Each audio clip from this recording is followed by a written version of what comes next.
So everyone has a different definition of what they would classify as a favorite author. For me, I tend to say it's an author who I consistently have 5 stars from, or over half of the works that I've read, I've rated a 5-star. So for example, if someone has 3 books and I've rated 2 5-star, they are considered a favorite author.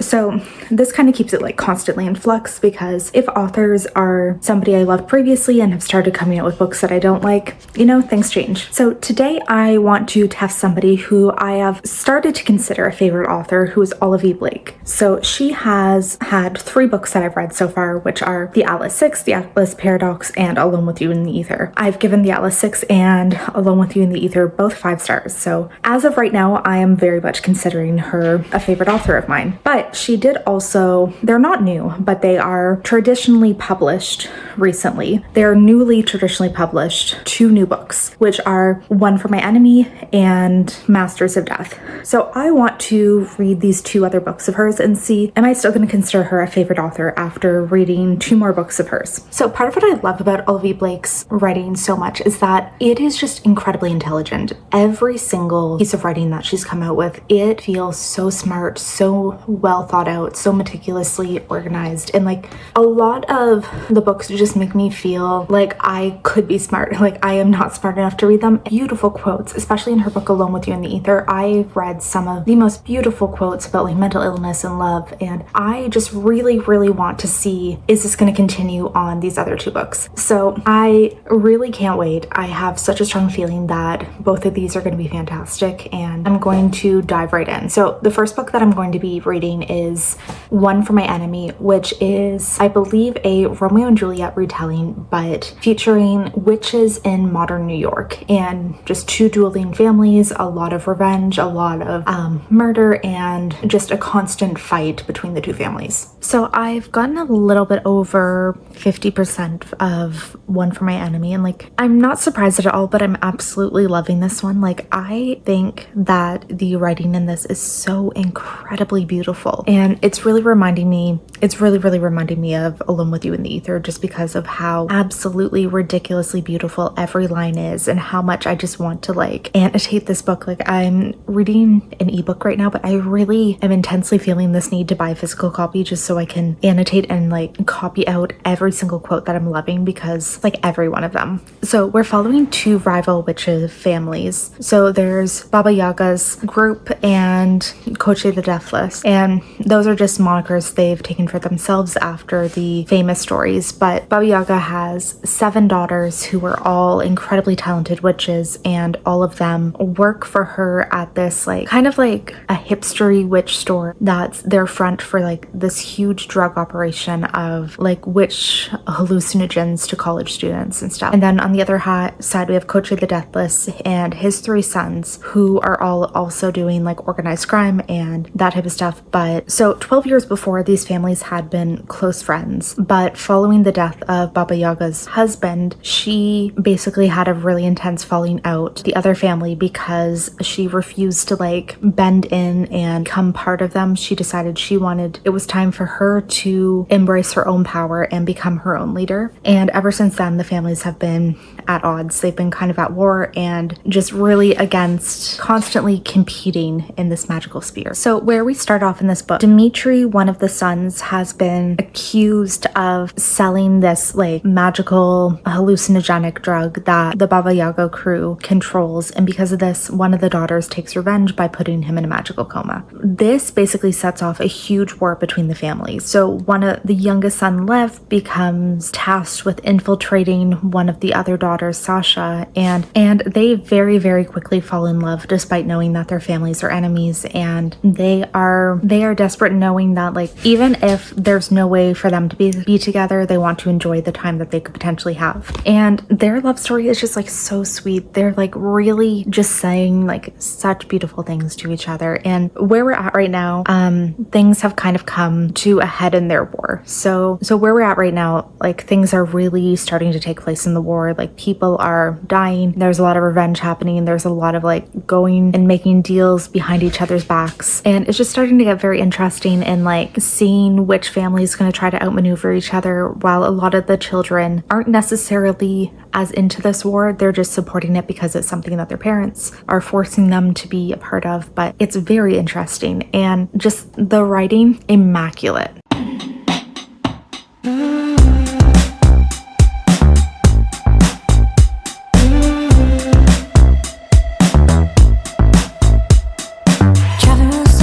Passenger side, I couldn't be your sunshine.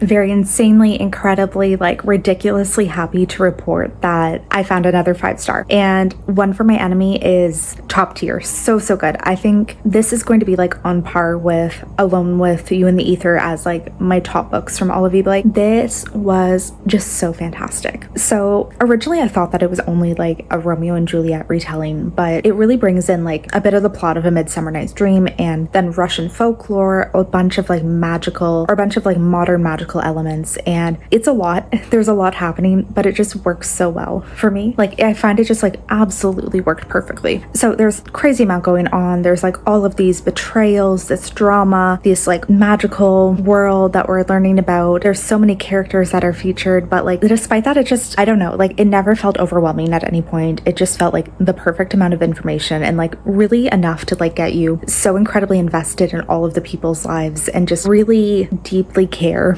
about everything that's going on with them. And I don't know, it was just so wonderful. There was this like ridiculous amount of like yearning and angst, and I feel like nobody does it quite as well as Olivia. Like just the emotional, heart-wrenching love that you felt of like these people who are from opposite families, so they can't really express it, they can't do anything about it, but they've spent years just like mourning the other person in a sense, because they were in love before the family started their fight, and they ended up having to be like choosing sides. And you can just deeply tell that this has impacted their whole lives, and it has been something that's like been stuck with them forever. So there's so many like quotes and stuff that I want to get the physical edition, because there are so many just ridiculously beautiful quotes that I feel like when I'm in that like heart wrench, like I just want to be sad and feel like all the love type of things, like I want to be able to refer back to these quotes really quickly, because the writing is spectacular and so many like just beautiful instances of love and yearning, and it was amazing. Yeah, like I don't even know what to say else, because like it was just beautiful. It was so beautiful, and I'm absolutely in love with this book now. I think it's like one of the most beautifully written I've read in such a long time. But now going from that one, which is like top tier, so good, I'm gonna go down to something seemingly a little mid so far, which I'm very disappointed in. But I've started reading Masters of Death, and I'm about halfway through. So this one, it's definitely feeling a little over the top and ridiculous, which while certain aspects of that were in One for My Enemy, I found it worked really well. Whereas this one, it just feels like a lot is happening and it's just kind of ridiculous. So we're following this huge cast of supernatural creatures, and it's getting a little overwhelming because every chapter feels like it's introducing somebody new. There's just all of these different players doing different things, and maybe it's going to come together very well in the end, but for right now it just feels mildly overwhelming. So the main plot of this story is we're following a vampire named Violet, and also Fox, or a human named Fox, who is the godson of death. So he's just a normal human, but because of this, he's able to like reap certain benefits in life. Like he is able to live forever basically, and death is at his beck and call. So Violet's a realtor, and she's trying to sell this house that is haunted by a ghost. So she brings in Fox, who's a medium, because of his association with death, and they're working together to try and get this ghost out of the house. But with that also is like another like 7 supernatural friends of theirs are coming in, and just like they're commenting on everything. And so that's like the main point. What's seemingly happening is that death has disappeared, and we have angels and other super like gods who are investigating this, and it seems like there's some kind of huge conspiracy going on about what's happened to death, and everybody's trying to figure this out. Then at the same time, another thing, there's this like big game that most of the like all of the immortal creatures play, and this huge game, like most people played against death, and the winner gets like a secret or something, or death grants them a wish if they win against him. And there's been a lot of references to this game, so I'm not quite sure yet how it plays into the story, but it really seems like it's going to be an important factor because there have been like a ridiculous amount of references to it. So I'm assuming that this is going to be something that's going on later in the story, maybe something to do with this game and what's happened to Death. But right now, Death is missing, people are trying to find him, and then also this group of supernatural creatures are trying to deal with this ghost. And it's just a lot happening. The characters seem very over the top, which it's fun, like in that sense it's fun. It's just not really like that great. It's not, the writing is not up to par with a lot of her other things, and I'm gonna have to check, but I feel like this might be one of like her first books that she wrote, because it's not terrible, it's just like it's not up to par with the other ones that I've read. So I'm having like a little bit of a bad feeling about this one in a sense. Like I do think it'll be okay. I'm really hoping that everything comes together and it ends up being really good. But so far it's only okay for me. We're up in the air, but I'm down for the ride.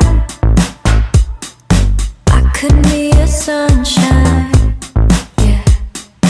Every time you get in line, baby, give me a raise. Give me a raise. Every time you get in line, living for lazy days, up in a daze. Ooh, driving down the 405, never feel so alive. Yeah. Ooh, every So yeah, unfortunately it was only a 3-star for me. And it's kind of interesting because I've been reading through the reviews on Goodreads, and like almost everyone, it's either like a 2-star or a 5-star. So I think that this is like one of those really divisive books that like, you know, you're really on one side or another. And so my main issue with it is I just felt it was very convoluted, and there were too many characters, too many different timelines, too many things going on, and it just, there was too much happening, so it wasn't enough time for you to really care about anything. Like I didn't really care about any of the characters because so many of them were just in it for like a few lines here and there, and we didn't really get enough time to sit with them and know them as people, which is what I prefer. It felt like they were very just like archetypes of like, there's a vampire, there's a demon, you know, like make your own assumptions on them based on that. And yeah, it just didn't really work.